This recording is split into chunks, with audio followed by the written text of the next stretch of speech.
Brazil squad ঘোষণা। চলতি মাসে ব্রাজিল মাঠে নামবে সেনেগাল ও তিউনিসিয়ার বিপক্ষে। 15 নভেম্বর সেনেগালের বিপক্ষে এবং 19 নভেম্বর তিউনিসিয়ার বিপক্ষে মাঠে নামছে সেলেসাওরা। এই দুইটি ম্যাচের জন্য 3 তারিখে দল ঘোষণা করবেন কোচ কার্লো আনচেলত্তি। ব্রাজিলের কোচ ডিনিস ও দরিবালের পরে কার্লো আনচেলত্তির স্কোয়াডে কিছুটা হলেও ছন্দে ফিরেছে 5 বারের বিশ্ব চ্যাম্পিয়ন ব্রাজিল দল। বিশ্বকাপকে সামনে রেখে ব্রাজিল ফুটবল ফেডারেশন তাদের প্রতিপক্ষ হিসেবে বেছে নিচ্ছেন শক্তিশালী দলগুলো।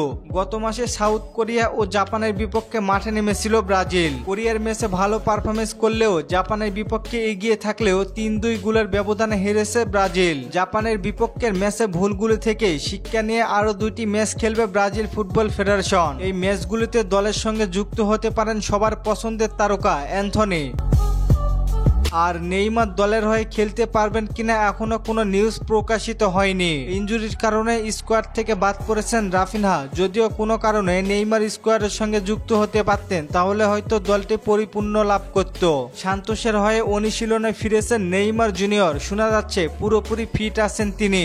যদি ভাগ্যকর্মে কোনো কারণে নেইমারকে কার্লো আনচেলত্তি ডাকে তাহলে অবাক হওয়ার কিছুই নেই। আর 3 তারিখে ব্রাজিলের দল ঘোষণা লাইভ দেখতে পারেন সিবিএফ এর অফিসিয়ালি টিভি চ্যানেলে, এবং এরপরেও দল ঘোষণা লাইভ দেখতে সমস্যা হলে জানাতে পারেন আমাদের। চলেন আপনাদের কমেন্টগুলো দেখে আসি।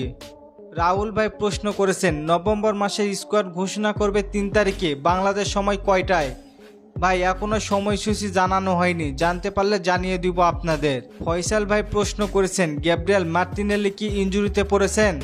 না ভাই, সে পুরোপুরি সুস্থ আছেন। সিয়াম ভাই প্রশ্ন করেছেন 2026 সালের বিশ্বকাপ কবে থেকে শুরু হবে? ভাই জুন মাস থেকে। ধন্যবাদ সবাইকে প্রশ্ন করার জন্য। আর ফুটবলকে নিয়ে নতুন কোনো প্রশ্ন থাকলে করতে পারেন, পরবর্তী ভিডিওতে রিপ্লাই করব। ধন্যবাদ।